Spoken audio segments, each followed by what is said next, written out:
আসসালামু আলাইকুম। আশা করি তোমরা সবাই ভালো আছো। আজকে আমরা দেখব অষ্টম শ্রেণীর ফার্স্ট ইউনিটের ফার্স্ট লেসনটা দেখব আজকে। ফার্স্ট ইউনিটটা হচ্ছে a glimpse of our culture.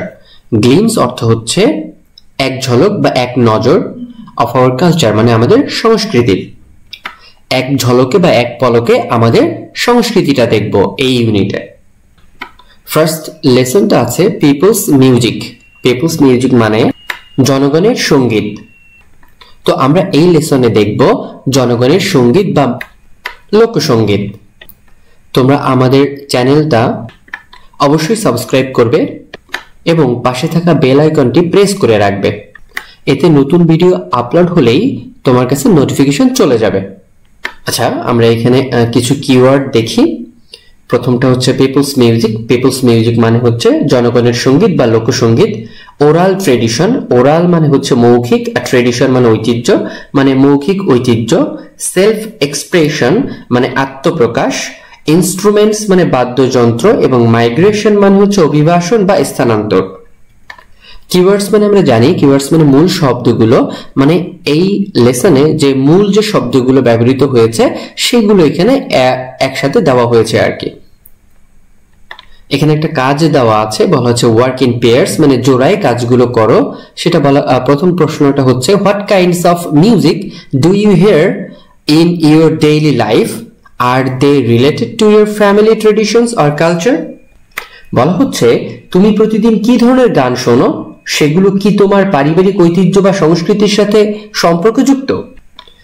দ্বিতীয় নম্বর প্রশ্নে বলা হচ্ছে how do you think music changes over time, does it stay the same or does it evolve. Evolve মানে বিকশিত হওয়া, উইথ পিপলস লাইফস্টাইলস। বলা হচ্ছে তোমার কি মনে হয় সঙ্গীত সময়ের সাথে পরিবর্তিত হয়, নাকি এটি একই রকম থেকে যায়, মানুষের জীবনযাত্রার সাথে সাথে কি এটি বদলায়। তৃতীয় নম্বর প্রশ্ন হচ্ছে can you think of any traditional instruments you have seen or heard about, what materials do you think they are made from. বলা হচ্ছে তুমি কি কোনো ঐতিহ্যবাহী যন্ত্রের কথা শুনেছো বা দেখেছো, তুমি কি মনে করো সেগুলো কোন উপকরণ দিয়ে তৈরি। চতুর্থ নম্বর প্রশ্ন why might certain types of music become less common as people move from villages to cities। এটার অর্থ হচ্ছে মানুষ যখন গ্রাম ছেড়ে শহরে চলে যায় তখন কেন কিছু কিছু ধরনের সঙ্গীত বা গান কম প্রচলিত হয়ে পড়ে সমাজে। আমরা এখন মূল প্যাসেজটা দেখব।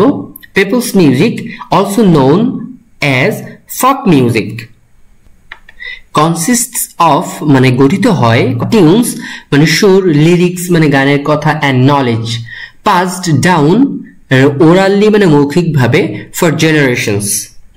বলা হচ্ছে লোকগান বা জনসাধারণের সঙ্গীত হলো এমন এক ধরনের সঙ্গীত যা প্রজন্মের পর প্রজন্ম ধরে মৌখিকভাবে ছড়িয়ে পড়েছে, সুর, কথা এবং জ্ঞান সহ।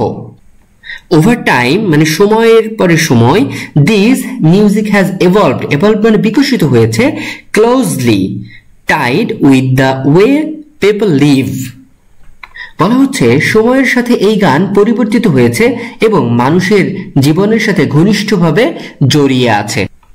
এই ক্লোজলি টাইড মানে হচ্ছে ঘনিষ্ঠভাবে জড়িয়ে থাকা আর কি। হ্যাঁ, আওয়ার এগ্রিকালচার, ফুড, ইকোলজি মানে পরিবেশ, সিজনস অ্যান্ড রিচুয়ালস মানে আচার অনুষ্ঠান, আর অল রিফ্লেক্টেড মানে হচ্ছে প্রতিফলিত হয় বা প্রতিফলিত হওয়া ইন দিজ সংস।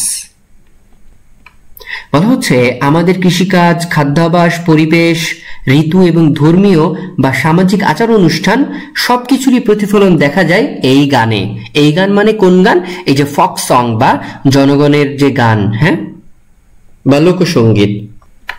পল্লীগীতি, ভাটিয়ালি, জারি, সারি, গাম্ভীরা, লালন গীতি, পালাগান and the songs of Hason Raja all embody মানে প্রতিফলিত করা বা প্রকাশ করে দ্য সেলফ এক্সপ্রেশন মানে আত্মপ্রকাশ অফ দ্য পিপল। পল্লীগীতি, ভাটিয়ালি, জারি, সারি, গাম্ভীরা, লালন গীতি, পালাগান এবং হাসন রাজার গান এই সবই মানুষের আত্মপ্রকাশের প্রতিফলন, মানে মানুষ যে নিজেকে প্রকাশ করতে চায় এই সব গান, এগুলো হচ্ছে লোকসঙ্গীত বা জনগণের গান বা মানুষের গান, এই গানের মধ্য দিয়ে মানুষের নিজের প্রকাশ করে। এই গানগুলি মানুষের জীবনের সাথে ওতপ্রোতভাবে জড়িয়ে আছে, এই জন্য এই গানগুলিকে বলা হয় যে আত্মপ্রকাশের একটি মাধ্যম। As the landscape changes, the music shifts too. প্রাকৃতিক দৃশ্যপটের পরিবর্তনের সাথে সঙ্গীতও বদলায় বা পরিবর্তিত হয়। In the hill tracts মানে পার্বত্য অঞ্চল বা পার্বত্য এলাকা, you encounter music with the same role but expressed in the diverse মানে বৈচিত্র্যময়, ঠিক আছে, বা বিভিন্ন ধরনের languages of the ethnic communities. ethnic মানে হচ্ছে তোমার উপজাতি বা জাতিগোষ্ঠী আর কি, হ্যাঁ, ethnic মানে সাধারণত উপজাতি বোঝানো হয়। পার্বত্য অঞ্চলে গেলে দেখা যাবে সঙ্গীতের কাজ একই রকম থাকলেও সেগুলো বিভিন্ন জাতিগোষ্ঠীর নিজস্ব ভাষায় প্রকাশ পায়। বোঝানো হয়েছে আসলে সঙ্গীতের কাজ একই, সকল ভাষায় বা সকল জাতির জন্য সঙ্গীত আসলে একই রকমের কাজই করে বা আত্মপ্রকাশ করে বা নিজেদেরকে প্রকাশ করে সঙ্গীতের মাধ্যমে বা গানের মাধ্যমে। হয়তো ভাষার পরিবর্তন হতে পারে কিন্তু এদের কাজ একই। The instruments মানে বাদ্যযন্ত্র used for folk music মানে লোকসঙ্গীত, আর crafted মানে তৈরি করা হয় from materials উপকরণ থেকে, কোন উপকরণ থেকে, found in the surroundings, animal skin, bamboo and calabash are common examples. লোকগানের বা লোকসঙ্গীতের জন্য ব্যবহৃত বাদ্যযন্ত্রগুলো সাধারণত স্থানীয়ভাবে পাওয়া উপকরণ দিয়ে তৈরি হয়, যেমন পশুর চামড়া, বাঁশ এবং লাউয়ের খোল, সাধারণত যেটাকে আমরা ডুগডুগি বলি আর কি। The sounds they produce are deeply connected মানে সংযুক্তি আর কি, হ্যাঁ, বা সংযুক্ত থাকা, to the land they come from. to the land মানে হচ্ছে ভূমি, মানে তারা যেখান থেকে জন্মগ্রহণ করেছে আর কি। এই যন্ত্রগুলোর সুর সেই ভূমির সাথেই গভীরভাবে সংযুক্ত বা জড়িত। As people migrate মানে স্থানান্তরিত হওয়া, মানে এক জায়গা থেকে আরেক জায়গাতে যাওয়া, to cities মানে শহরে, and villages transform পরিবর্তিত হয় these traditional tunes মানে হচ্ছে ঐতিহ্যবাহী সুর, ট্রেডিশনাল মানে ঐতিহ্যবাহী, আর tunes মানে সুর, আর slowly fading মানে হচ্ছে তোমার ম্লান হয়ে যাওয়া। কিন্তু যখন মানুষ গ্রাম ছেড়ে শহরে চলে আসে এবং গ্রামগুলো রূপান্তরিত হতে থাকে, তখন ঐতিহ্যবাহী এই গানগুলো ধীরে ধীরে হারিয়ে যেতে থাকে বা ম্লান হয়ে যেতে থাকে।